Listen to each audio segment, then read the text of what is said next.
ojalá que pueda resolver tantas dudas. Sí, ojalá que sí. Ahora sí, sin interrupciones. Sí. Por favor, adelante. Bueno, buenas noches, un placer. Soy Pablo de Besa, soy doctor en biología molecular y ahora vamos a empezar un poquito esta introducción a la investigación, que como dice esa frase que me gustó mucho, investigar, ¿qué es? Investigar es ver lo que todo el mundo ha visto, pero pensar lo que nadie ha pensado. Es decir, lo que investigamos está ahí. O sea, lo que vamos a investigar, los resultados están ahí, pero hay que darse cuenta, hay que saber a veces percibir los cambios o por qué se producen unas cosas o por qué hay unos resultados. Sí que es cierto que en la investigación, lo vamos a ver ahora, no hay verdades absolutas. En ciencia y en medicina más no hay verdades absolutas. Con el tiempo, con el conocimiento, se va mejorando, se va cambiando, todo eso va evolucionando.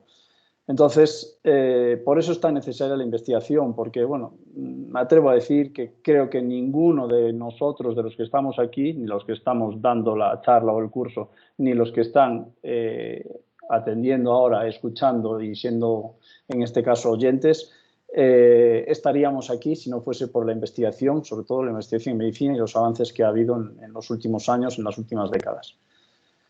Pero por eso mismo, investigar. ¿Para qué investigar? Investigar parece que es terrible, aburrido, tedioso, pero ¿para qué investigar? Pues bueno, vamos a intentar darnos cuenta de por qué es necesaria la investigación. Por ejemplo, ¿quién sabe lo que es eso?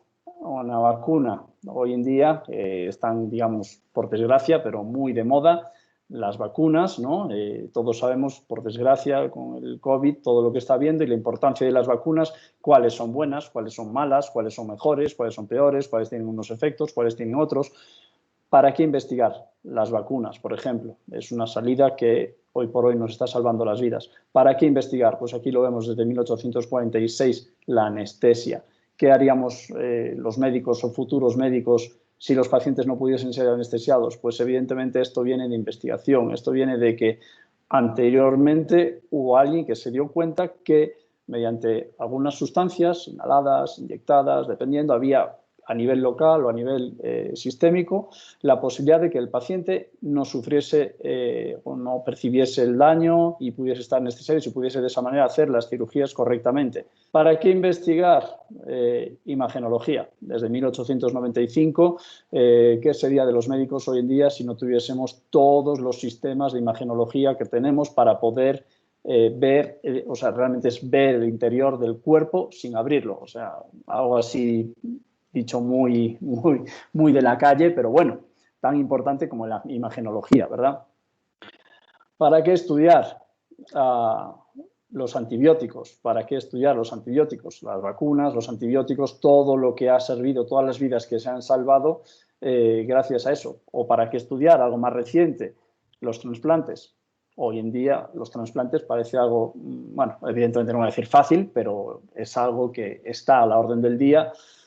Y lo complicado que es. Y vemos que no hace tanto tiempo que se ha perfeccionado los trasplantes. Y ya si empezamos a hablar ahora mismo de células madre, empezamos a hablar de terapia génica, empezamos a hablar de investigación puntera. Esto estaba poniendo pues simplemente datos muy básicos de la investigación, pero para que nos demos cuenta todos como futuros médicos que estos avances vienen porque hubo científicos, médicos, biólogos, químicos, de farmacia, de física también, que han reforzado la investigación hacia el nivel sanitario. Evidentemente, eso es la clave y eso es lo que hoy por hoy nos está permitiendo a nosotros como médicos, como futuros médicos, que ojalá que lo seamos todos de aquí a unos meses o de aquí a un par de años, el poder avanzar y el poder ayudar a las personas y la salud de la gente. Por eso es tan importante investigar y uno va a pensar, ya, pero es que yo lo que voy a hacer ahora en el internado es muy básico. Es una investigación muy básica. Esto lo voy a repetir a lo largo de la charla varias veces. Sí, pero esa base que uno está haciendo, si el día de mañana, sea lo que sea, o va derivando por unos caminos o por otros, a lo mejor el día de mañana pues resulta que está, no digo que vaya a inventar o a descubrir o a investigar la nueva vacuna o la nueva revolución científica, pero a lo mejor va a investigar algún nuevo método, algún nuevo tratamiento, alguna variación o cómo optimizar algunos de los tratamientos ya existentes que van a servir para ayudar a salvar vidas, simplemente, que es al final para lo que estamos los médicos, para salvar vidas. Pero esto, ¿cómo se consigue? Este difícil puzzle, galimatías, tan enrevesado, ¿cómo se consigue, ¿no? Porque evidentemente todas las piezas las tenemos ahí, es lo que estaba diciendo antes, todas las piezas ya están ahí. Investigar es simplemente ordenar ese puzzle que tenemos ahora en el GIF, ordenar, o sea, con un orden, con una metodología, recoger los datos, lo vamos a explicar ahora con más calma, y poder percibir, darnos cuenta de qué es lo que está pasando, por qué está pasando, cómo lo puedo solucionar o cómo lo puedo evitar, y en las siguientes ocasiones, si los datos están bien recogidos, el planteamiento está bien realizado, los resultados son correctos, en las siguientes ocasiones, pues evitar ese problema o solucionar ese problema. Y eso no es más que con orden, con metodología. Cuando hablamos de metodología, atención a esto que viene aquí ahora, cuando hablamos de metodología, conjunto, coherente y racional, me da igual, no quiero que se memoricen esta frase porque paso la diapositiva y se la van a olvidar. Esto fuera. El concepto y definición de metodología, a mí ahora mismo no me interesa que la gente lo sepa. Lo que me interesa es que tengan la idea.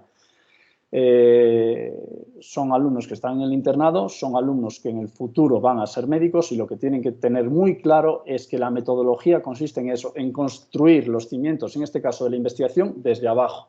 No vamos a hacerlo desde arriba o no vamos a hacerlo al revés. Tenemos que tener muy claras las ideas, tenemos que tener muchas horas, lo voy a decir después, tenemos que tener muchas horas de lectura, de estudio, de conocer bien el tema que vamos a trabajar, a investigar, con una metodología correcta, construyendo el edificio, como pone este GIF a toda velocidad, construyendo el edificio desde abajo y correctamente, siguiendo todos los pasos que hay que hacer, porque si no, ¿qué es lo que sucede? El edificio se va bueno, iba a decir una frase fea, pero el edificio se cae, se destruye. Nuestra investigación, nuestra metodología falló, nuestra investigación falló, nuestros resultados han fallado y eso lleva a errores erróneos, o sea, errores de interpretación, de resultados, de aplicación posterior. Tenemos que tener muy claro, y ahora vamos a explicar, esto es lo que vamos a hacer un poquito de la introducción a la investigación, vamos a explicar una serie de cositas para poder ayudar a la gente, a los futuros investigadores, porque al final cualquier médico es un investigador, porque el médico no puede estar dedicándose a voy a recetar ibuprofeno, aspirina y ABC todo el día. No se puede quedar en eso, porque el médico tiene que estar actualizándose, tiene que estar viendo con una metodología correcta, ok, en este tipo de pacientes funciona de esta manera, en este otro tipo de pacientes dentro de mi especialidad funciona de esta manera, de esta otra manera, así sí, así no. Y eso es porque hay una metodología previa. Tenemos unos datos recogidos y tenemos todo bien ordenado. Yo sé que a veces es muy complicado, por eso ponía la imagen del puzzle antes, porque hay muchas variantes en cada una de las personas, en cada uno de los pacientes. Pero sin esa metodología, desde luego, el edificio, la investigación y, por lo tanto, la salud del paciente se va a venir abajo. Entonces, por ir teniendo claras algunas cosas, tampoco esto es, o sea, bueno, vamos a dar unos cuantos consejos, algunas de las bases de un estudio científico, ¿vale? Para que tengamos la base, el inicio claro. ¿Cuáles deben de ser las bases? Una idea, mejor si es una buena idea, evidentemente, y leer sobre ese tema, sobre esa idea. O, a veces, porque cuando uno dice, ¿y qué investigo? Bueno, pues está leyendo, está estudiando y dice, pues tengo una idea, voy a investigar sobre esto. O hay veces que la idea viene primero, entonces nos ponemos a buscar bibliografía. O como dije al revés, a partir de leer alguna cosa que nos guste, nos surge la idea. Depende, puede ser una u otra. Como digo yo, ¿qué es antes, el huevo o la gallina? No se va a saber en este caso, da igual.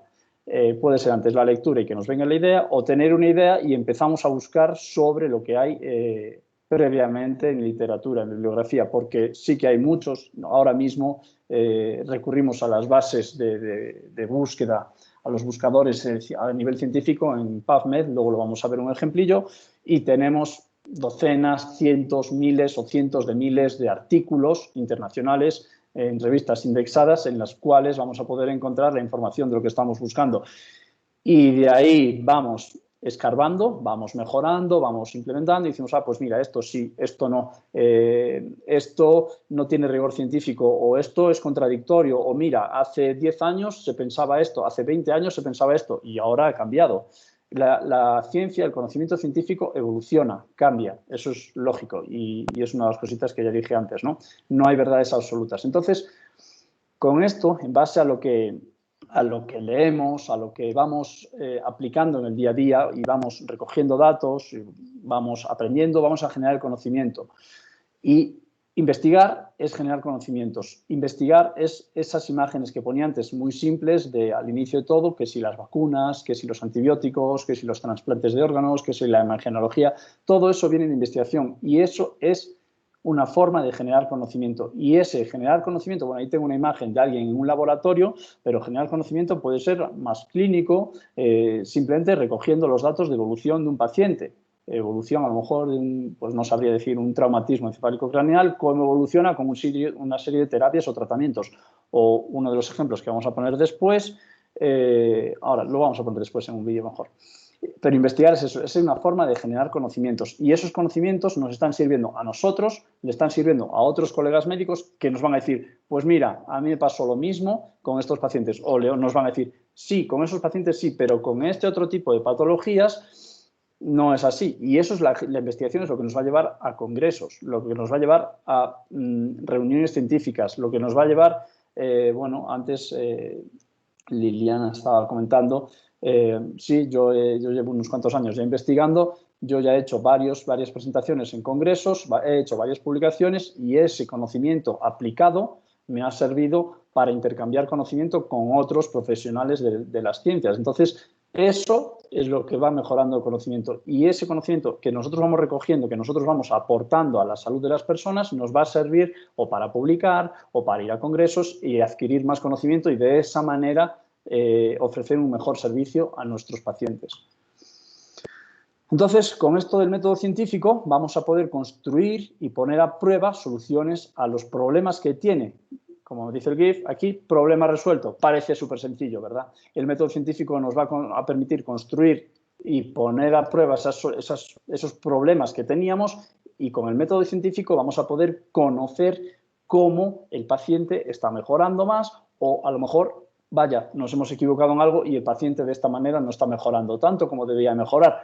¿Qué tenemos que hacer? ¿Qué tenemos que cambiar? Si no tenemos recogido, si no tenemos bien construido el edificio, como decía antes, de recoger los datos previamente, empezar con las bases de abajo, no sabemos qué habremos hecho bien para repetirlo más veces o mal para cambiarlo y mejorar. O a lo mejor qué es lo que han hecho otros mal y no había una solución a un problema y ahora sí que lo puede haber. Entonces, es gracias a ese método científico que vamos a poder construir ese edificio de una manera correcta. Perdón que insista tanto, pero es que tiene que ser así, o sea, tenemos que tenerlo muy, muy claro.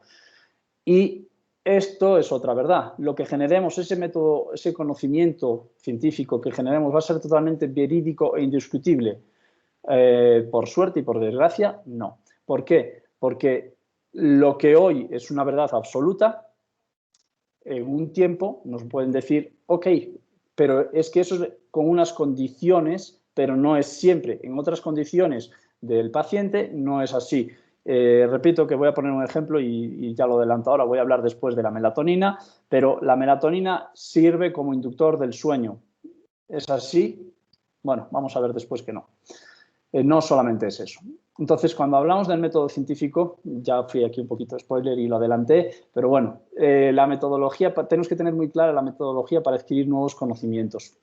Cuando hablamos de esto de una manera, viéndolo de una manera sencilla, la metodología para adquirir nuevos conocimientos, primero, observar. O sea, estamos en consulta, en la clínica, en el laboratorio, en un centro de investigación, da igual, estemos en el laboratorio o el centro de investigación más chiquito o incluso si estamos en casa con los datos que hemos traído del hospital y viendo, o estamos en el, no sé, es decir, el centro de investigación, el laboratorio más importante del mundo, en La Joya, no sé, en cualquier laboratorio tal, lo primero, observar, recoger los datos, observar y darnos cuenta, medir, tener una hipótesis, medir y decir, ok, esto cómo lo estamos evaluando para tener de esa manera un registro correcto. Después experimentar y decir, ok, bien, esto estaba siendo así, pero ¿qué pasaría si pudiese cambiar? Bueno, vuelvo a poner aquí una imagen de laboratorio, pero experimentar se refiere a Bueno, evidentemente con fármacos y con personas ya hay que recurrir a casos clínicos, ensayos clínicos y todo eso. Ya sería un poco un paso más adelante. Pero bueno, experimentar en este caso, nosotros con los pacientes vamos a plantearnos esa hipótesis y vamos a ver si eso se cumple o a lo mejor no se cumple. Eso, y si lo estamos recogiendo todo, ya nos va a dar una orientación, ¿de acuerdo? Porque nosotros vamos a formular un análisis y vamos a decir, ¿estaba en lo cierto o no? Cuando se cumple nuestra hipótesis, es un resultado y es bueno. Cuando no se cumple nuestra hipótesis, es un resultado también. Puede parecer que no es bueno, pero es bueno también, porque nosotros teníamos una hipótesis, pero si esa hipótesis no se cumple, también es un resultado que también nos va a interesar, nos va a servir, si lo estamos analizando, para poder, de ese modo, no repetir ese error o que el resultado que no se cumplía, esa hipótesis que no se cumplía, ver de modificarlo, ¿de acuerdo? Y ahí nos permite formular un análisis. Y de esa manera vamos a modificar una hipótesis. Como estaba hablando hace un momentito, la melatonina. Ok, la melatonina, inductor del sueño. La hipótesis dice que la melatonina es un claro inductor del sueño que nos sirve para hacer el ritmo circadiano, sueño-vigilia, y nos va a sincronizar todo ese estado de sueño-vigilia. Sí, pero a quien le diga que la melatonina no es exactamente, he puesto este ejemplo porque, bueno, es cercano, conozco trabajos de esto y conozco a la gente, que algunos de los pioneros que trabajan con la melatonina, y hoy por hoy se sabe que la melatonina no es solamente un inductor del sueño, como estoy poniendo en esta imagen. No es, la melatonina se activa por la noche, se aumenta la secreción de melatonina a la hora de la noche, cuando estamos anocheciendo, para dormir, para inducir el sueño. No. No solamente hay melatonina en la glándula pineal, hay melatonina en todo el organismo. Esto lo estoy hablando para que nos demos cuenta y porque, bueno, lo puedo explicar con más detalle, ¿no? Podríamos hablar de otros casos.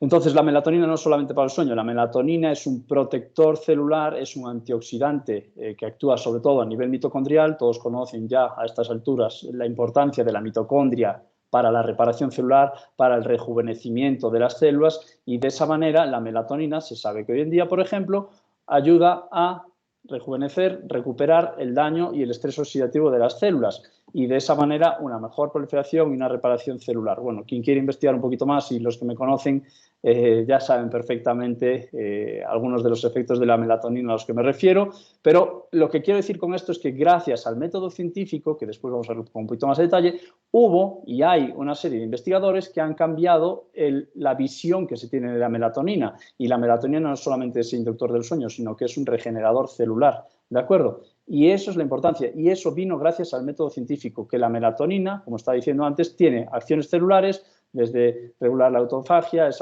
antiapoptótico, factores hipergenéticos, la mitocondria, diversos factores a nivel celular, y también sistémico. No solamente va a regular ese ritmo circadiano, sino que va a ayudar a reparar, a actuar sobre el sistema cardiovascular, tiene un efecto súper importante a nivel antitumoral, de inmunomodulador del sistema inmune, a nivel de modulador, de regulador del metabolismo y del tracto gastrointestinal. Y uno que no está aquí incluido, pero precisamente el grupo de investigación al que yo me estaba refiriendo, que lo vamos a ver dentro de un momentito después, resulta que tiene un papel muy importante en la sepsis, en la sepsis que se produce en el COVID.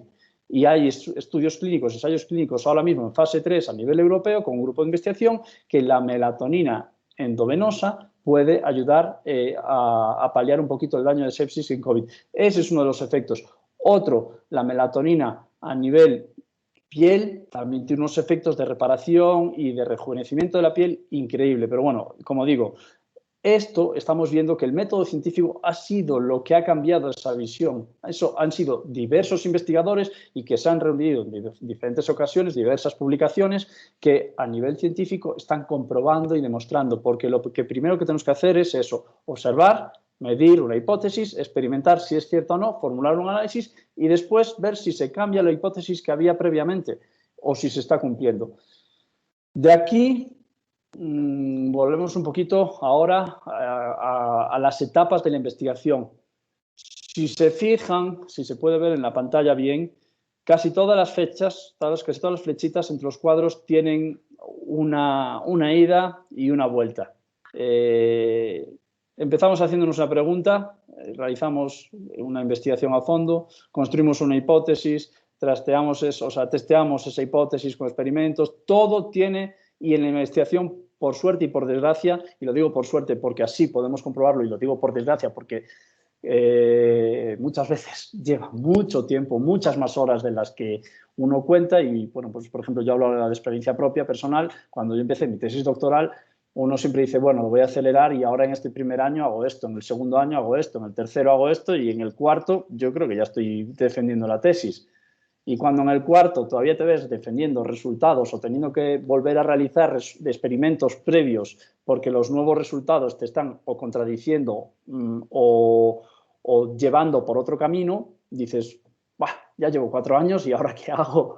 Y hay que seguir. Entonces, bueno, por suerte en el quinto año la pude defender ya, pero de verdad que allá en España yo he tenido compañeros que la tesis doctoral, 12 años, puede ser, algunos 12 años para defender, bueno, ya depende un poquito del trabajo que haga cada uno y del énfasis que ponga o de lo orientado o desorientado que vaya, pero evidentemente la investigación siempre tiene marchas adelante y marchas atrás, ¿no?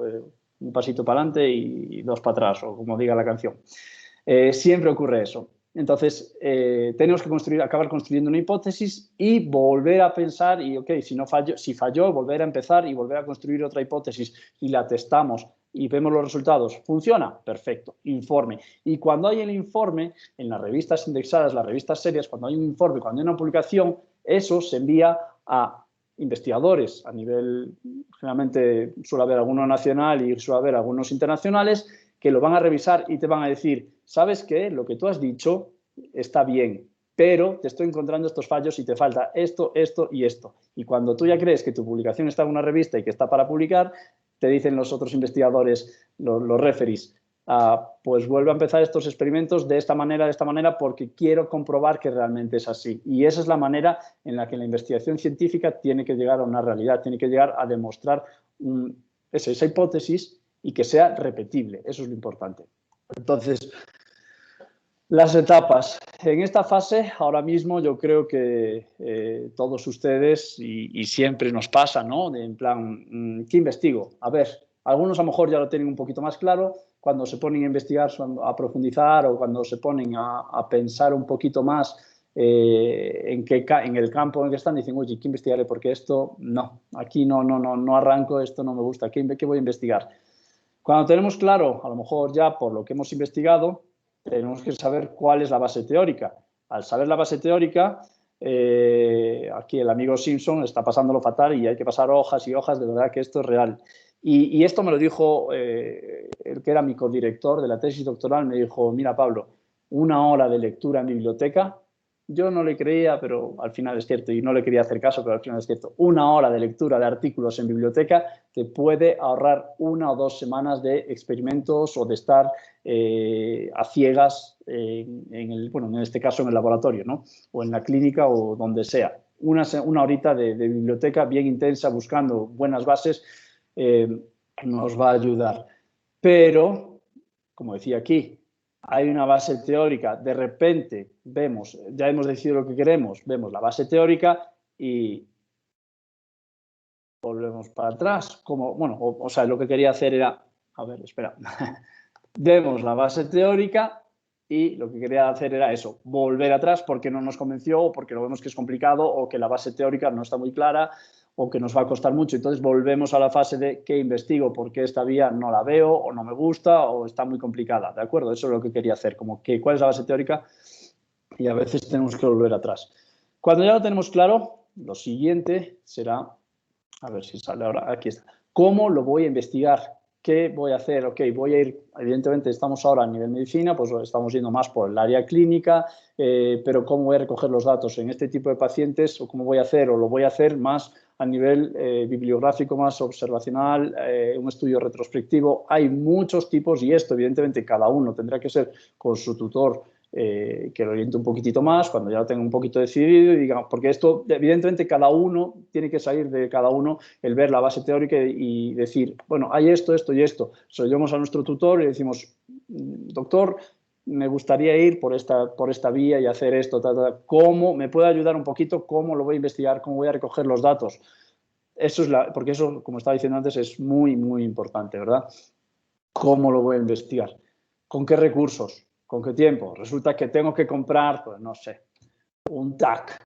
Pues eso es inviable, obviamente. Tengo que comprar un equipo de tal. Depende. Hay que buscar algo sencillo, si los recursos vienen de mi parte, si a lo mejor puedo tener una colaboración con algún hospital, si puedo tener algo, con qué recursos, qué tiempo dispongo, qué me va a llevar. Obviamente no podemos, estamos ahora mismo, bueno, supongo que ustedes están un poco con el apuro, las ganas de también, ok, voy a acabar el internado, tengo estos meses, no puedo plantearme una investigación, o no quiero, a lo mejor sí que alguno quiere y dice, me quiero plantear una investigación que me puede llevar a lo mejor 2 años, tengo tiempo, no me urge tanta prisa el acabar o el salir, no lo sé, no me voy a meter en un poco en cada uno, ¿no? Pero eso cada uno lo va a decidir, los recursos y el tiempo que son necesarios. Ok, ¿qué pasa si tenemos algunas de estas cosas están claras?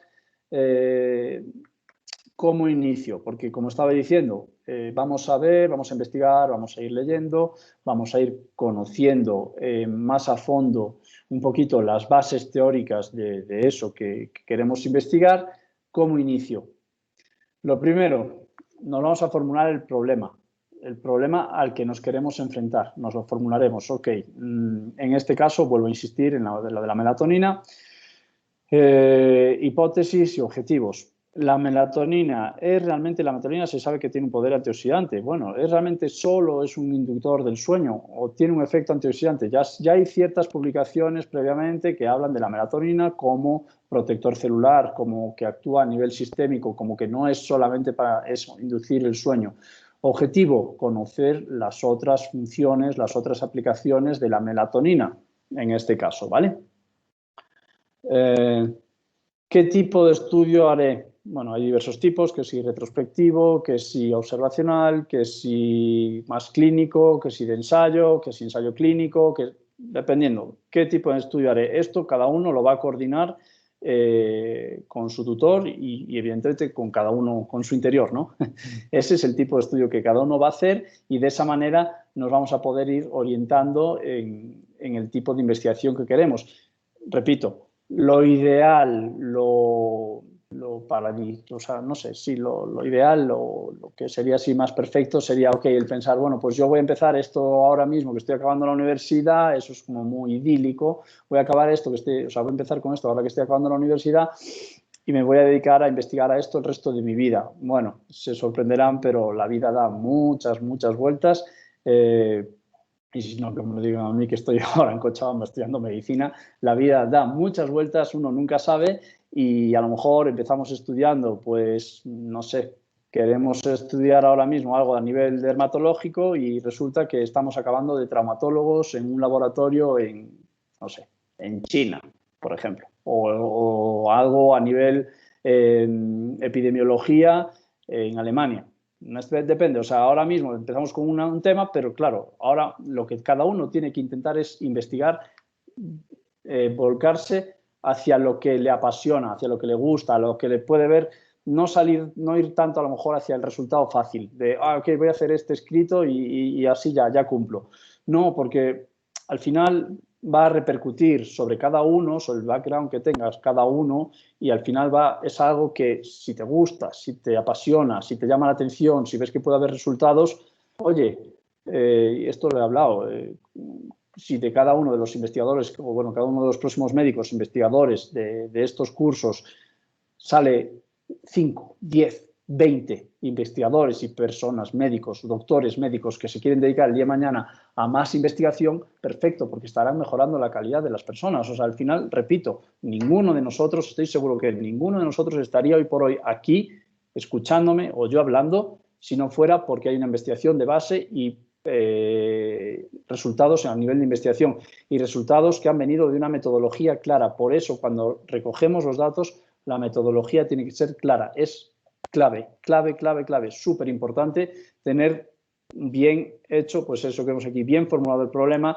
una hipótesis, marcarnos unos objetivos. Evidentemente, ahora mismo los objetivos son a corto plazo, medio plazo, a lo mejor decir, ok, pues yo después de esto me voy a ir a no sé qué hospital o a no sé qué universidad y voy a continuar con esta línea de investigación. Me gustaría, perfecto. ¿Qué estudio voy a hacer ahora? Pues Uno, hay que ser realistas también, uno que nos vaya a servir para sacar resultados, que nos vaya a servir para poner ya una base de ese edificio que estábamos hablando y que podamos construir nuestro edificio profesional en el día de mañana.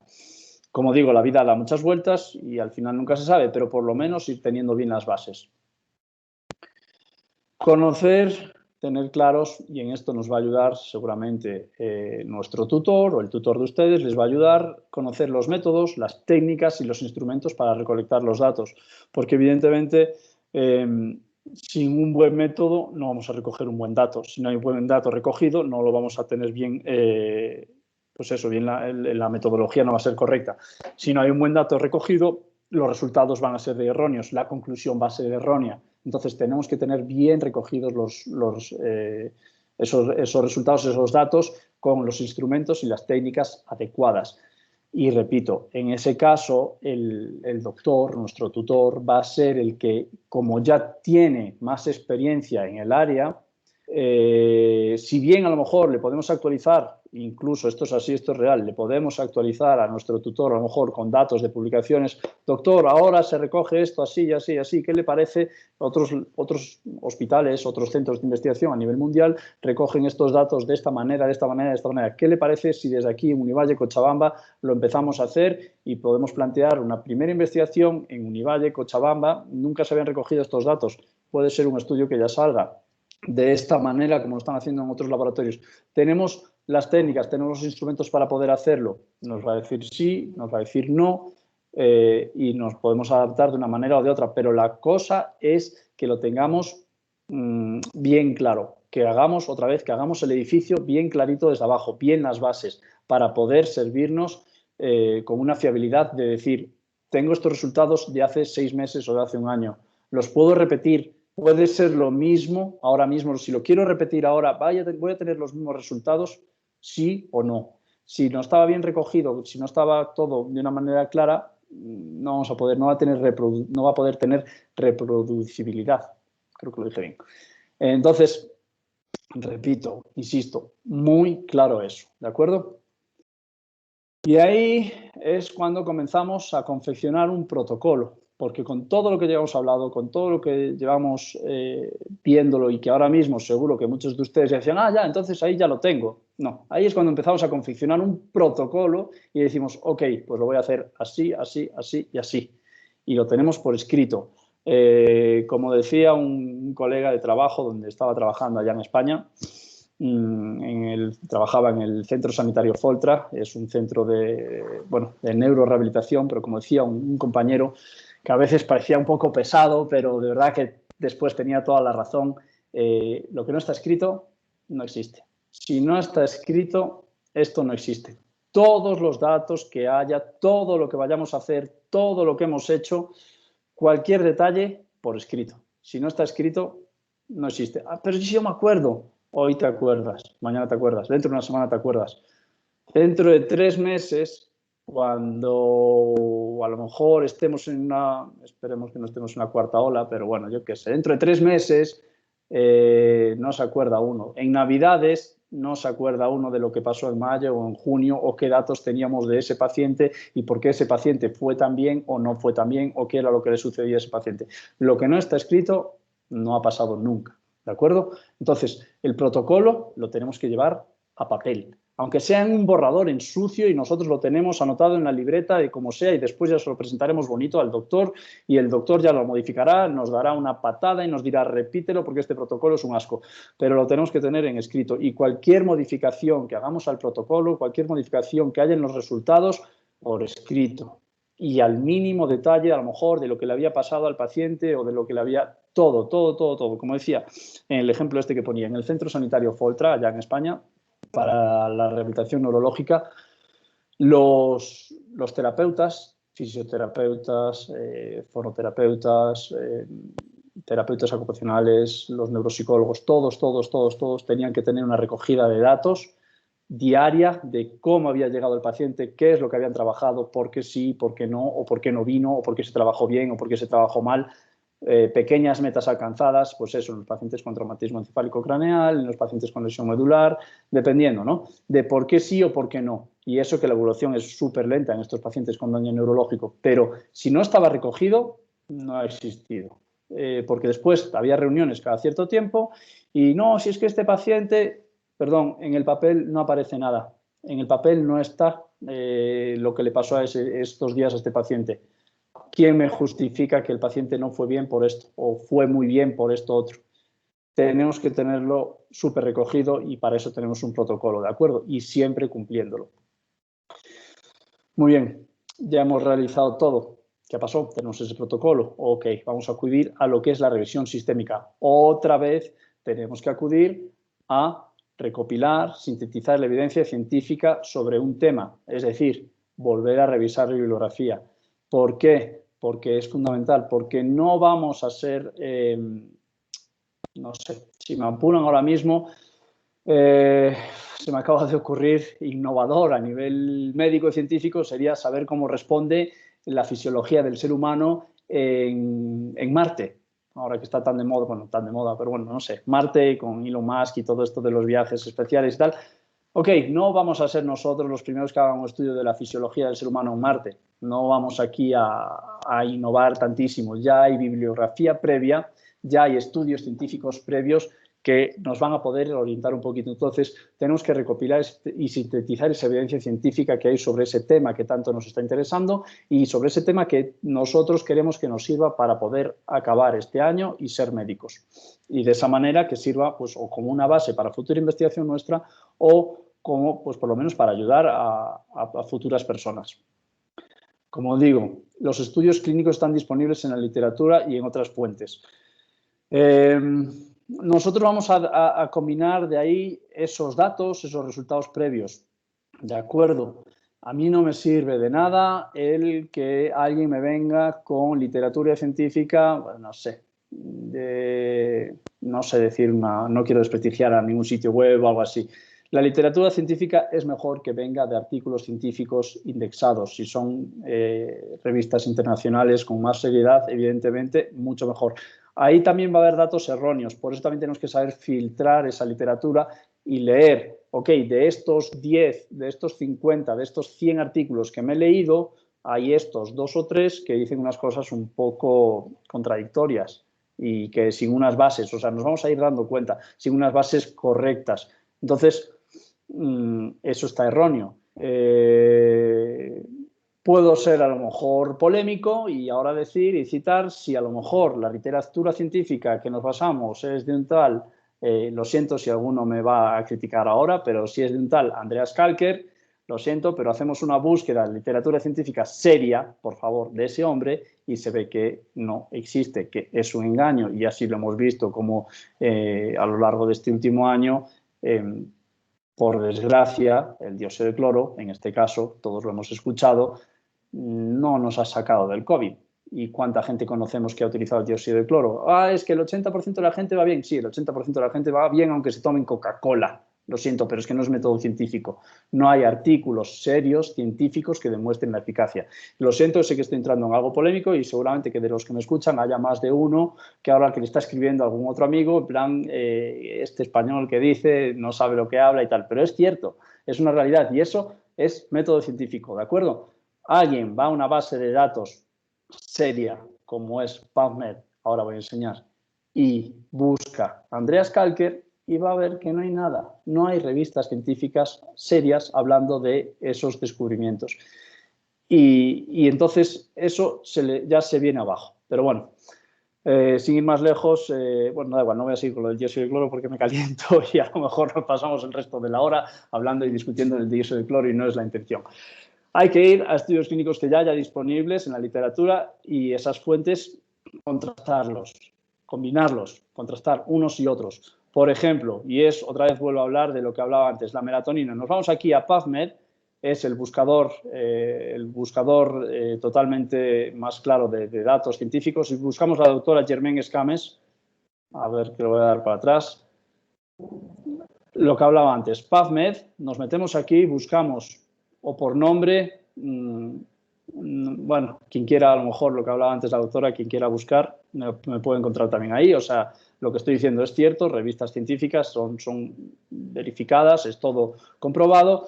Si, por ejemplo, buscamos este investigador de la que estaba hablando, como estaba hablando antes de la melatonina, esta mujer de la que estoy hablando, Escames, Germaine, la doctora Germaine Escames, es de las punteras a nivel de conocimiento de la melatonina. Si buscamos en PubMed, pubmed.gov, ¿de acuerdo? No el Medline que encontramos en Google o tal, no, PubMed. Ahí este es el buscador de revistas científicas por excelencia. Yo creo que a nivel internacional es uno de los más potentes o el más potente que hay. Digamos que es como el Google de revistas científicas. A nivel médico, a nivel biológico, a nivel marino, a nivel físico, hay muchísimo, muchísimo para buscar. Entonces buscamos o por nombre o buscamos de un tema. A lo mejor, como decía antes, a lo mejor la melatonina, queremos buscar de la melatonina, sí va a haber. Pero en este caso quería hacer referencia a la doctora Escames. Buscamos con el apellido, Escames G, Germaine, y vamos a ver, tiene 149 revistas, 149 publicaciones en revistas científicas indexadas a nivel internacional. Y aquí se está viendo, o sea, del COVID, de cómo sirve la melatonina, sobre todo ella se basa su investigación en la melatonina. Y por ejemplo, el potente efecto de la melatonina en la piel. Ahí vemos un artículo del año 2019, Perspectivas de futuro. Como decía, esta mujer, esta investigadora, vive en España, en el sur de España, y es puntera a nivel de investigación con la melatonina, de lo mejorcito que hay a nivel mundial. Y ella todo el rato está leyendo, buscando nuevas aplicaciones de la melatonina y dice, ok, es como un árbol que se va abriendo. Poco a poco uno va conociendo nuevas funciones, nuevas propiedades de la melatonina en este caso, o de algún otro medicamento, de alguna hormona, por ejemplo, lo que estaba hablando antes de la neuroregeneración en Foltra. El tratamiento principal, la base del tratamiento, es un factor que todos conocemos, como es la hormona de crecimiento, y con tratamiento con la hormona de crecimiento, cuando a uno le dicen que con la hormona de crecimiento se puede recuperar un daño a nivel neurológico, va a decir, no, si la hormona de crecimiento solo es para crecer. No, la hormona de crecimiento es una hormona que sirve para reparar células y tejidos. No quería derivar mucho por aquí porque, bueno, ya me puedo pasar mucho rato hablando, pero precisamente mi tesis doctoral está basada en eso. ¿De acuerdo? Entonces, eso nos sirve para contrastar. Ok, la hormona de crecimiento puede reparar células, puede reparar ciertos tejidos, puede reparar ciertos órganos. Se comprueba, se ve que sí. La melatonina tiene un efecto antioxidante, tiene un efecto de protector celular. ¿Puede ser que la melatonina pueda tener un efecto de reparación, de recuperación, reparación de la piel? Sí, ¿de acuerdo? Entonces, vamos a esa revisión sistemática, ¿de acuerdo? Comparando lo que estamos hablando, comparando revisión sistemática, comparando una bibliografía con otra. Mucho, insisto, mucho de leer. Nos vamos a formular una pregunta.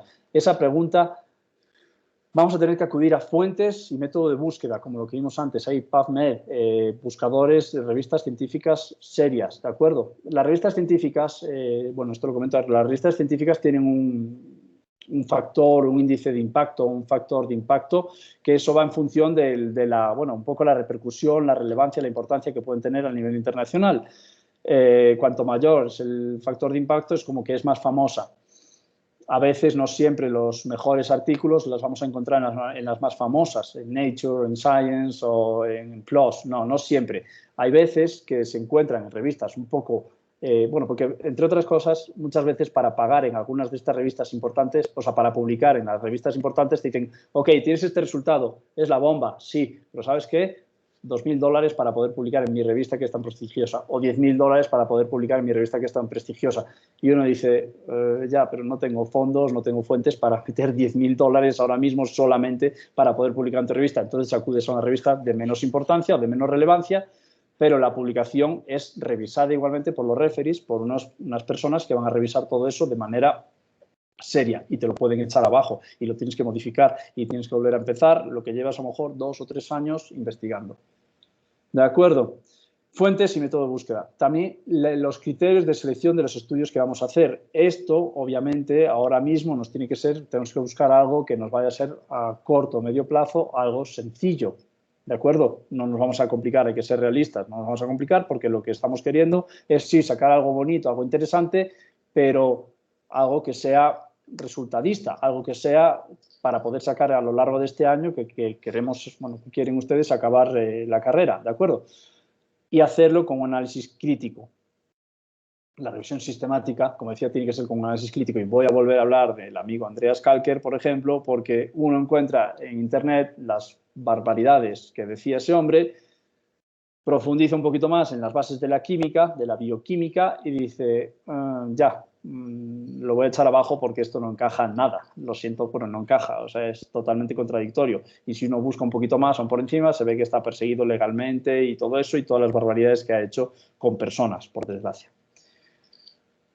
Los resultados tenemos que sintetizarlos. Los resultados que tenemos en los estudios tenemos que sintetizarlos, tenemos que tenerlos bien claros, bien ordenados, ese puzzle que estábamos teniendo antes, ese galimatías, ese, no sé, revuelto de datos.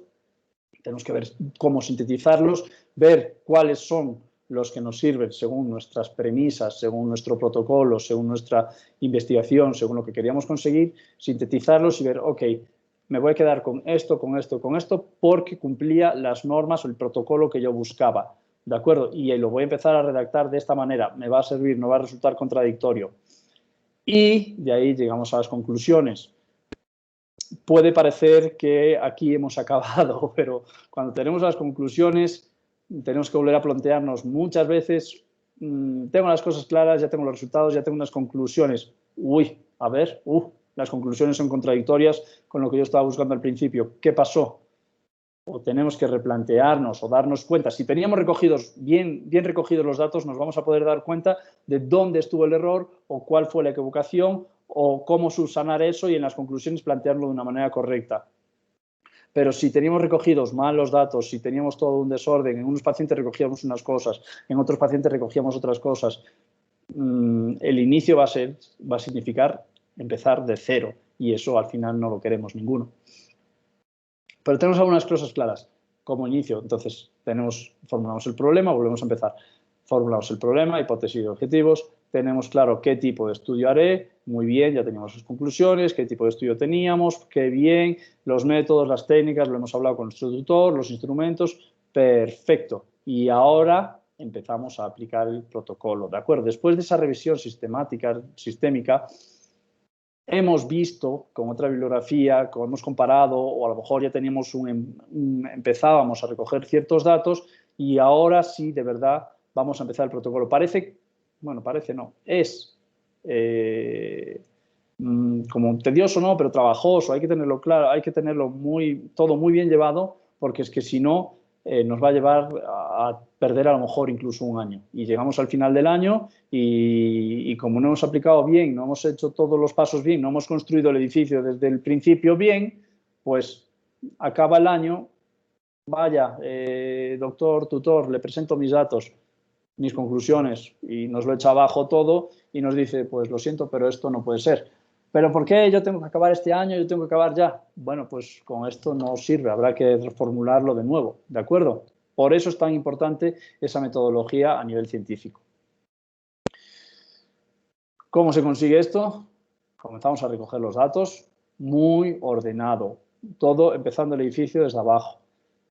Sí, si no, sabemos que se nos va a caer toda la investigación. Comenzamos a recoger los datos, resumimos, ordenamos, con otros colegas, intercambiamos información, a lo mejor lo que no nos estamos dando cuenta nosotros porque estamos tan obcecados, tan cegados, tan ensimismados en un resultado, en ver una cosa, hay algún colega, otro compañero internado, a lo mejor algún residente ya, algún otro doctor que nos dice, oye, ¿te has fijado que esta curva, esta tendencia va por aquí? Vaya, pues a lo mejor eso nos va a simplificar o nos va a aclarar el conseguir resultados, ¿vale? Entonces, lo resumimos, lo ordenamos, podemos intercambiar la información. Clave. Y analizar e interpretar esos resultados. Cuando ya tenemos todo, o sea, y esto solamente lo vamos a poder hacer cuando tenemos bien recogido. Y entonces tenemos que analizar e interpretar esos resultados. Y eso es lo que nos va a poder valer para poder redactar nuestro trabajo final. Y aquí ahora viene otra fase tan bonita y tan dura como redactar. Y puse esa pantalla con bueno, la computadora en blanco porque redactar es muy fácil y uno tiene 1000 ideas que puede escribir y seguramente que los que me están escuchando, a lo mejor los que están ya prestando atención y están pensando en investigación, están pensando, sí, pues yo voy a escribir esto y redacto tal, porque ya he leído de esto, tal. Les planteo el reto de ponerse frente a la pantalla en blanco. De verdad, cuando uno pone pantalla en blanco, agarra las manos, pone las manos en la computadora, teclado, la mente se queda en blanco y dice, uy, ¿por dónde empiezo? A ver, empiezo con un hola. Si fuera un chileno empezaría con un huevón. No, de verdad, cuando uno empieza a escribir, en serio que te quedas en blanco y muy complicado el redactar con la página en blanco. Hay que tener claros unos puntos básicos de la redacción y aquí de la mano del tutor nos van a poder ir guiando, pero una introducción, un marco teórico que vamos a ir poquito a poco incluyendo y leyendo. Sí que es cierto que en esto, en la introducción, en el marco teórico, no podemos caer en el error porque a lo mejor más de uno lo está pensando y dice, ya, pero hago un copy-paste o modifico una frase o dos de este artículo y ya está. Error. Número uno, porque hay registros, hay aplicaciones que nos van a localizar que hemos hecho un copy-paste, porque además lo revisamos, en la universidad se revisa para no cometer esa falta, ese error, ¿de acuerdo? Y aparte, como investigadores quedaríamos muy mal. Sí que es cierto que hoy por hoy está todo ya, o sea, bueno, no todo escrito, pero hay muchas cosas escritas. Lo que tenemos que hacer es leer y escribirlo de nuestra manera, ¿de acuerdo? Expresarlo un poco de nuestra manera a nivel científico, pero no hacer el copy-paste, el copia-pega, porque eso nos lo cazan, nos lo detectan inmediatamente. De hecho, como decía, hay aplicaciones que te localizan eso.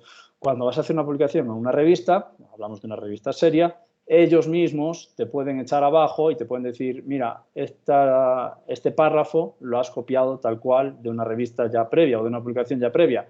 Así que, es más, te van a decir, como lo has copiado, a mi revista no vuelvas a acudir. Si es una revista medio seria ya, te va a decir, a mi revista no acudas porque lo que tú estás haciendo es un copy-paste y no me sirve. No, ya has perdido totalmente la credibilidad, ¿de acuerdo? Entonces, en ese sentido, tenemos que partir de la base de que, ok, yo leo y de estos 10, 20, 100 artículos que he leído, me sirven estos y estos. Mientras estoy leyendo, estoy redactando. De otra forma, no tienes que hacer algo innovador, pero estás redactando de otra forma y estás entendiéndolo y explicándolo y dándolo a entender como tú lo estás percibiendo. Y eso es lo que tenemos que hacer en introducción y marco teórico. Muy importante esto, por favor, que nadie se equivoque en pensar, ya, pues que copio una frase, pego, copio otra frase de otro lado y pego. No, porque esto se caza, se localiza y nos lo van a echar abajo, ¿de acuerdo? Y la universidad lo va a echar abajo y estamos perdiendo el tiempo. Más sencillo es agarrar estos 10 artículos, si queremos papel y lápiz o un bolígrafo y en un papelito escribimos así como un borrador y después lo pasamos a la compu más bonito, todo más unificado, con nuestras propias palabras, pero es la forma correcta que hay que hacerlo, ¿vale? Si no, mal. Lo siguiente, pasamos al desarrollo y los resultados que hemos ido obteniendo. Evidentemente, como hemos ido a lo largo de este tiempo recogiendo unos resultados de una manera seria, escrita, por favor, lo que no se escribe no ha pasado, no ha ocurrido, ¿vale? Lo podemos después plasmar, reflejar en un documento para presentar a nuestro tutor y no tener problemas. Y posteriormente la conclusión o conclusiones, que a veces, lo que digo, a veces el resultado es obtener el resultado contradictorio. Si teníamos un objetivo y queríamos conseguir una cosa, pero resulta que con este tratamiento, con este medicamento o con esta terapia se consigue lo contrario, bueno, pues si tenemos todo bien recogido, podemos plasmar eso. La conclusión es que este tratamiento, el resultado en este tipo de pacientes con estas condiciones, se consigue lo contrario a lo que estaba esperado o lo que estaba descrito incluso. ¿Por qué? Pues habrá que ver por qué, pero siempre con una base. Y lo pongo con exclamación, la bibliografía. Repito, no podemos decir bibliografía 5 artículos medio malos o que he sacado de SlideShare o de no sé qué. No, bibliografía con un poquito más de seriedad, por mucho que las diapositivas de SlideShare las haya puesto algún científico o algo así. Ok, si las ha puesto algún doctor o algún científico, vamos a ir a las bases de los estudios que él está poniendo y vamos a leer un poquito esa bibliografía y por qué, poder justificar el por qué él está diciendo eso en esas diapositivas o en una exposición, en una conferencia, ¿vale? ¿Cuáles deben de ser las bases de un estudio científico? La idea, la lectura y la idea, ¿de acuerdo? El huevo o la gallina, no sé lo que va a venir antes, pero van de la mano. Y cuando tenemos una idea, leemos, y cuando leemos vamos a tener ideas. Y de esas ideas vamos a leer más, y de eso que vamos a leer más, vamos a tener más ideas. Y las vamos a cambiar las del inicio o las vamos a reforzar las del inicio. Pero esas son las bases de cualquier estudio científico, ¿vale? Muchas gracias. No sé si tienen dudas, preguntas, quejas.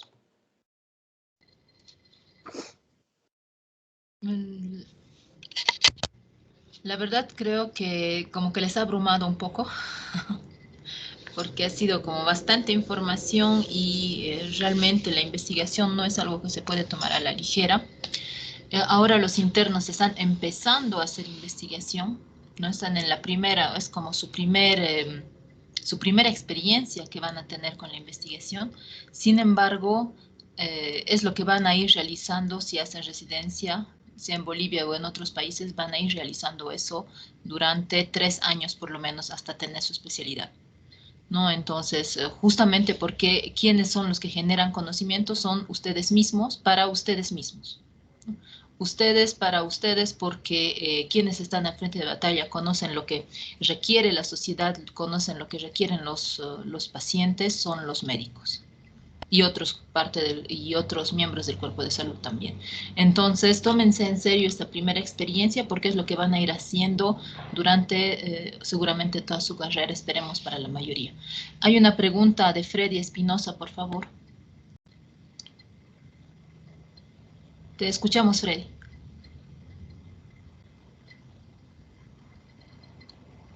¿Puedes hablar?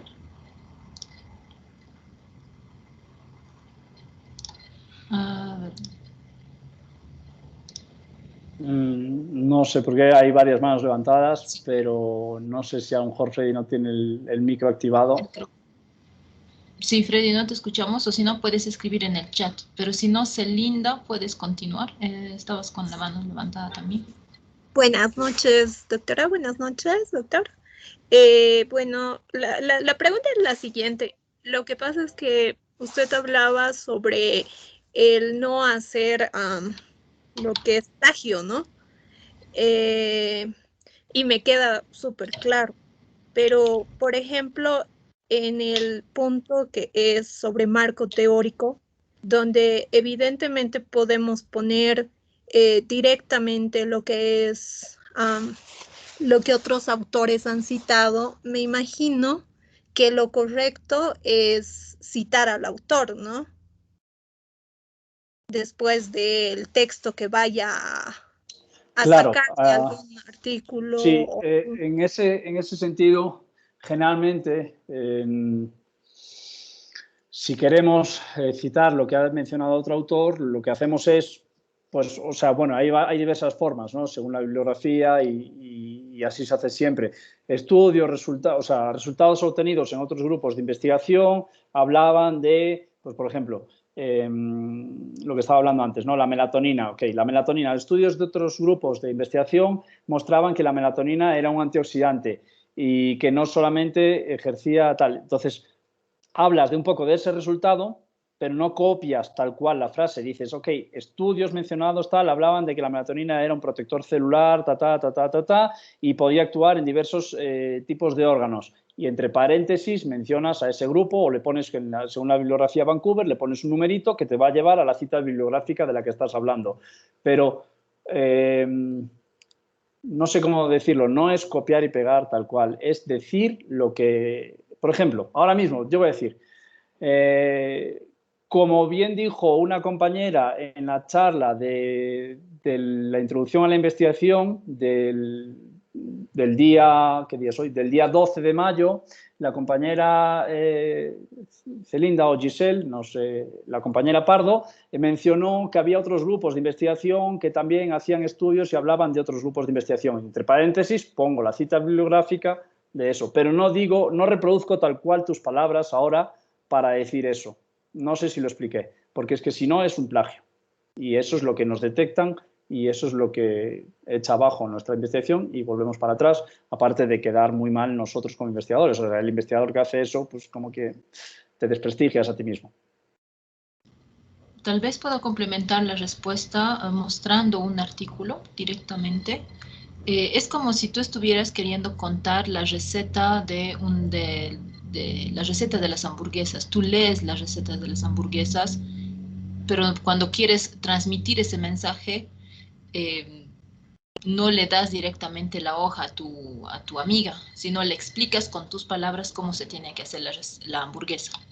Entonces, como tú no te has inventado la receta de la hamburguesa, tienes que decir de dónde he sacado. Yo he sacado de tal página de internet y dice que la hamburguesa se hace de esta manera.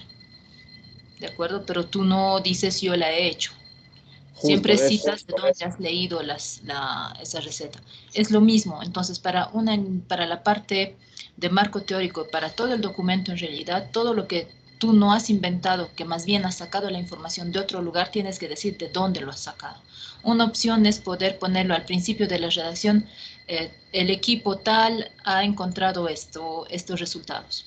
Pero siempre colocar un número que me va a permitir identificar a mí quién es el autor. En este caso, para esta frase, el autor ha leído esta información y la ha transmitido para introducir su trabajo. Pero ¿de dónde ha leído? Ha leído del autor número 1.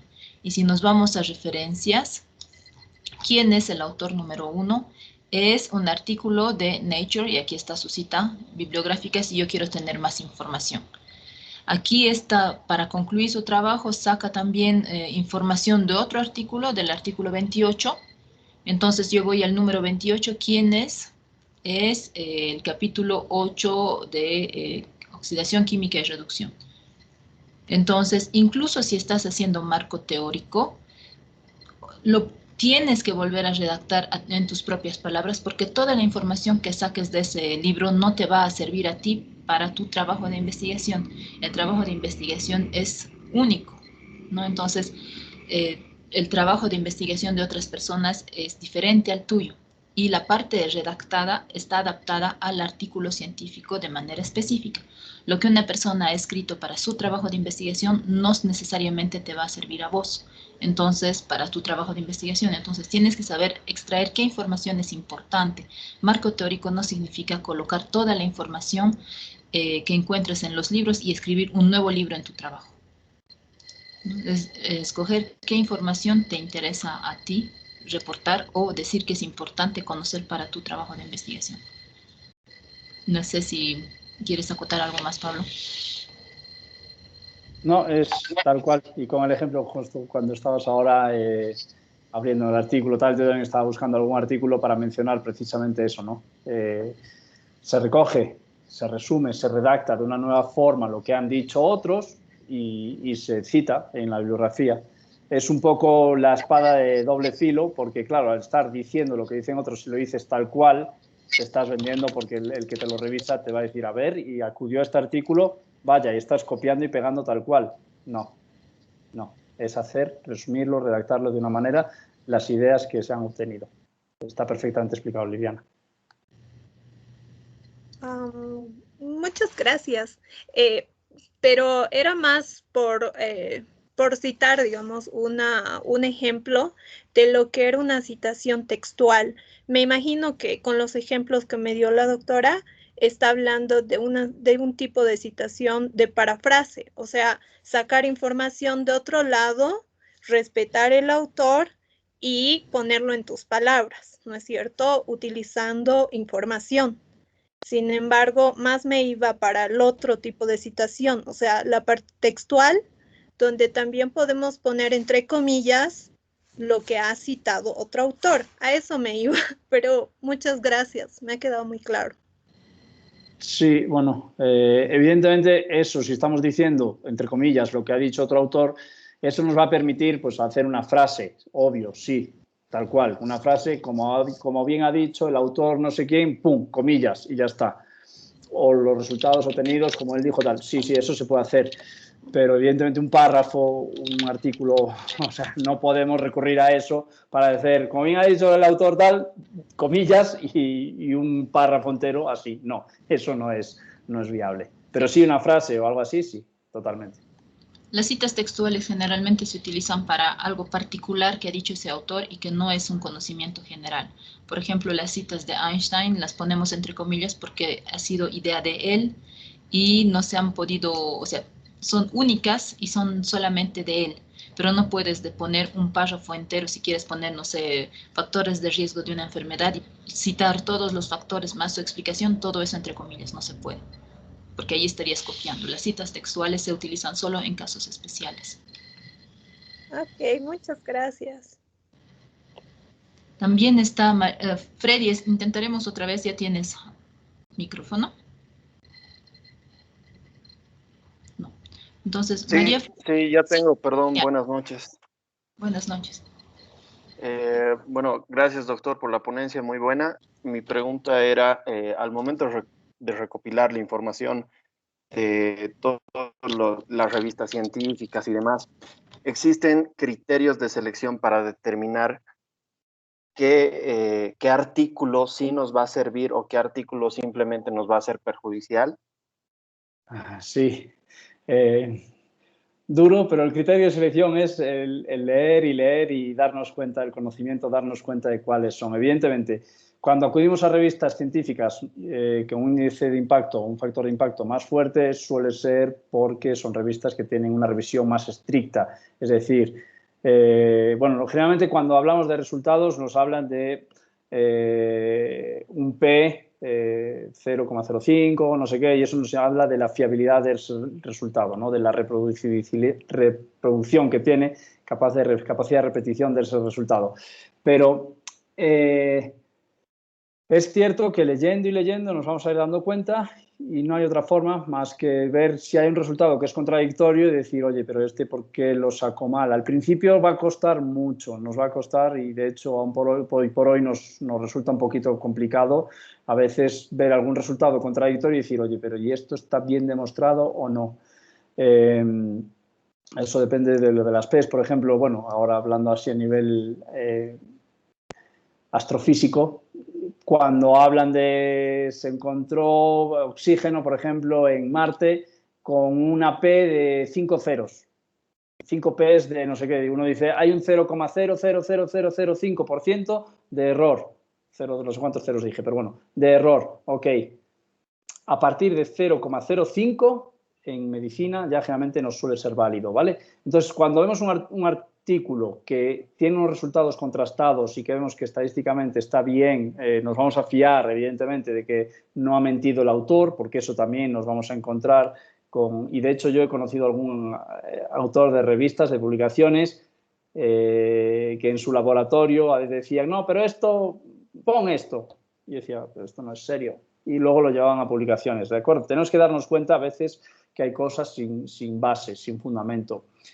Cuando estamos empezando, y ustedes que están ahora pues acabando la carrera y empezando y se van a encontrar con un montón, como una lluvia de información, va a decir, pero ¿cuál escojo? ¿Cuál me sirve? ¿Cuál no? Pues es ir viendo, ir profundizando, ir leyendo. Por eso decía, una horita de biblioteca, por decir una manera, nos va a ahorrar una semana de trabajo equivocado. Una hora de estar escogiendo artículos y decir estos sí, estos no, estos sí, estos no, o mira, aquí en estos otros 5 artículos están diciendo lo mismo, repitiendo la misma información, es decir, es algo que tiene capacidad de ser repetido varias veces, o sea que será un resultado que es factible, viable, creíble. Este otro artículo que hemos encontrado no lo he visto en ningún lado más, nadie más ha hablado de esto. Esto me huele un poco raro porque es de hace 5 años y nadie más ha sido capaz, o incluso hay otros 10 que le llevan la contraria.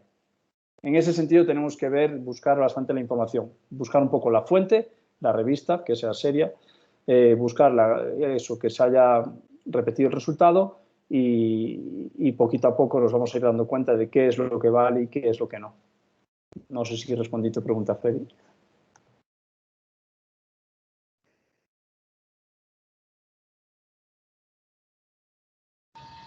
Pues sí, para complementar tal vez un poquito es, como dice el doctor, la lectura es muy importante porque les va a permitir a ustedes forjarse un espíritu crítico.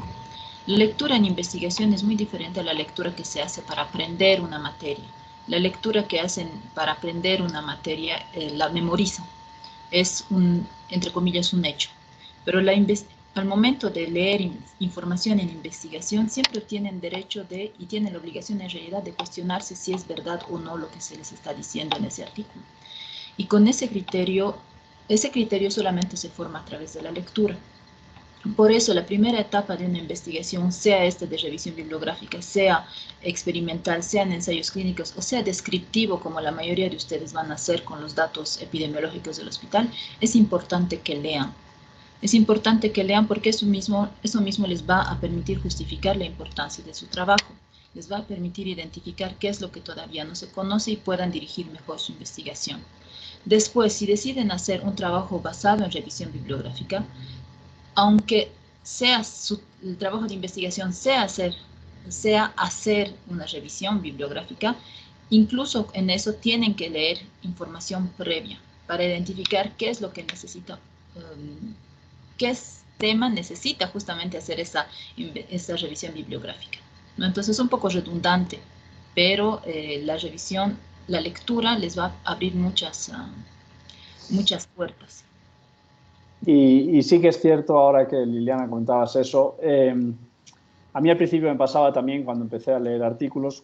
Leer un artículo no es como cuando se lee, esto es un consejo que voy a dar ahora a todos los que estén a estas alturas todavía escuchándome, y que lo agradezco después de más de una hora dando el rollo. Los que siguen escuchándome les voy a dar un consejo. Cuando vayan a leer un artículo científico, no se lee igual que los apuntes o que el libro cuando estamos estudiando. No es lo mismo. Cuando leemos para estudiar para una materia o para estudiar en el día a día en la universidad, nos han enseñado a leer memorizando, analizando todos los detalles y reteniendo este dato, este dato, este dato. Cuando leemos a nivel científico, como bien dijo ahora Liliana, vamos a intentar leer de una manera crítica. Y estamos leyendo, a lo mejor lo podemos leer mucho más rápido analizando. Es leer analizando lo que estamos leyendo. No es retener toda la información, ¿de acuerdo? Es leer analizando y criticando de una manera, ok, esto que dice, pum, pum, pum, pum, sí, cierto, pum, pum, pum, lo comprueba de esta manera, pa, pa, pa, pa. Uy, no, contradictorio. Esto que está diciendo aquí, he leído los otros 10 y resulta que le ha llevado la contraria. Es esa manera, de una manera crítica, analizando. No es memorizando y aprendiendo para el examen de mañana o que tengo dentro de 2 horas y estamos leyendo todo prisa intentando memorizar. No es el mismo tipo de lectura. Es un análisis crítico y entendiendo, comprendiendo y sabiendo darnos cuenta de qué es lo verdadero y lo correcto de lo que estamos analizando. María Florencia, por favor, adelante. Buenas noches y muchas gracias por la ponencia. Bueno, ya hemos recopilado, digamos, toda la información, bibliografía, y ahora yo siempre mi problema, donde siempre me detengo es qué parámetros o qué puedo considerar cuando quiero elegir, qué tipo de estudio voy a hacer. Ahora, como estaba diciendo la doctora Liliana, nuestros trabajos van a ser más que todo descriptivos, porque supongo que si son transversales o longitudinales, son más, requieren más tiempo, ¿no? Dar seguimiento a todo el trabajo en sí. Entonces, justamente en el tipo de estudio, no sé qué considero, si considero mis objetivos o todo mi marco teórico, tengo que ahí considerar los dos, esa es mi duda.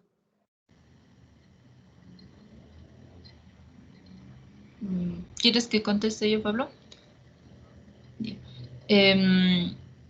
Tienes que considerar en realidad un conjunto de factores. Tienes que considerar la disponibilidad de tiempo, de recurso que tienes. Como bien lo has dicho, si tuvieras 2 años para hacer tu trabajo de investigación, puedes permitirte hacer un seguimiento en el tiempo, puedes permitirte hacer un estudio de tipo longitudinal. Pero si no tienes tiempo, tendrás que hacer un trabajo transversal. También depende mucho de tu pregunta de investigación, de tus objetivos. Si tus objetivos son solamente descriptivos, no vas a meterte a hacer experimentos, ¿no?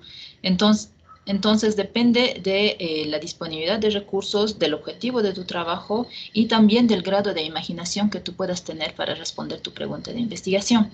Por ejemplo, para hacer, estábamos discutiendo la otra vez con un residente, él quiere hacer o probar que el Doppler es útil para identificar miocardias tempranas en enfermos de Chagas. Entonces, una de las propuestas era hacer un seguimiento para ver en qué momento las modificaciones cardíacas podían ser visibles en el Doppler. Pero eso significaba esperar hasta cuándo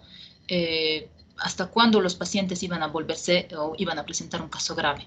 No, eso no sabemos cuánto tiempo va a durar 8 años, 10 años, no sabemos. Otra opción es poder hacerlo de manera transversal, comparando diferentes grupos. ¿Pero qué grupos comparo? Comparo los muy enfermos con los medianamente enfermos o que no tienen sintomatología, pero están contagiados de Chagas, o comparo los que están muy enfermos contagiados de Chagas, los sin síntomas contagiados de Chagas y los no contagiados de Chagas. Eso depende mucho también de la imaginación del investigador.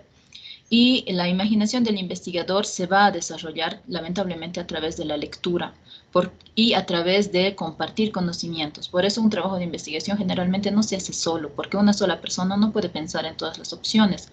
Los trabajos de investigación se hacen en grupo. 2 cabezas siempre piensan mejor que una. Y por eso ustedes tienen su tutor, porque él conoce más, tiene más conocimiento de qué metodología se podría utilizar, ¿no? El tipo de estudio depende mucho de la metodología y la metodología la defines vos. No sé si he contestado, María, tu pregunta. Sí, sí, muchas gracias. Bien, no sé si alguien más tiene alguna otra consulta.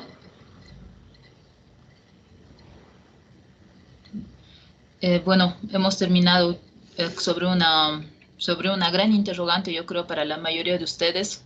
¿Qué van a hacer ahora? ¿Cuál va a ser su tema de investigación? ¿Cuál va a ser la pregunta o el conocimiento que van a generar? Esta sesión nos permite en realidad abrir paso a las siguientes sesiones, donde ya vamos a hablar de puntos más concretos. ¿Qué elementos tiene que tener, por ejemplo, mi pregunta de investigación? ¿De dónde va a surgir mi pregunta de investigación? ¿Cómo se tienen que redactar los objetivos? ¿Cuáles son las características de eso? ¿Cómo voy a plantear mi metodología?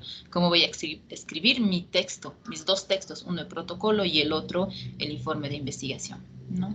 Entonces, sé que es un poco cansador pasar todas las noches estas clases, pero ustedes necesitan tener esa formación en investigación, ¿no? Agradezco mucho a las personas que han participado. Eso muestra también que lo que estamos hablando ahora o que el doctor ha estado hablando ahora no se queda al vacío, y porque sabemos que las clases virtuales, bueno, es hablar un poco con fantasmas, no sabemos si están ahí, si están despiertos o si están, no sé, comiendo frente a la tele, ¿no? Entonces, muchas gracias a las personas que han participado. No duden en escribirme cualquier cosa y en escribir también al doctor si tienen alguna consulta. Muchas gracias, doctor. Muchas gracias a todos. Que descansen bien.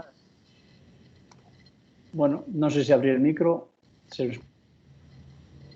Sí. Ahora no. Te falta abrir el micrófono. ¿Ahora? Sí. Ya.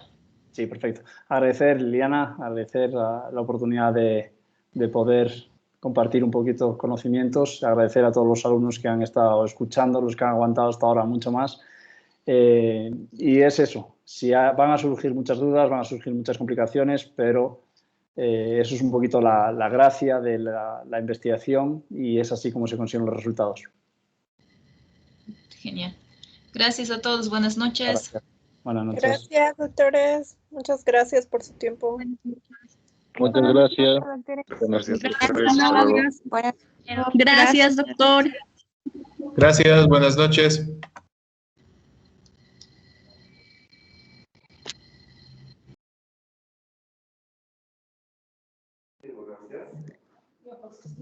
Gracias.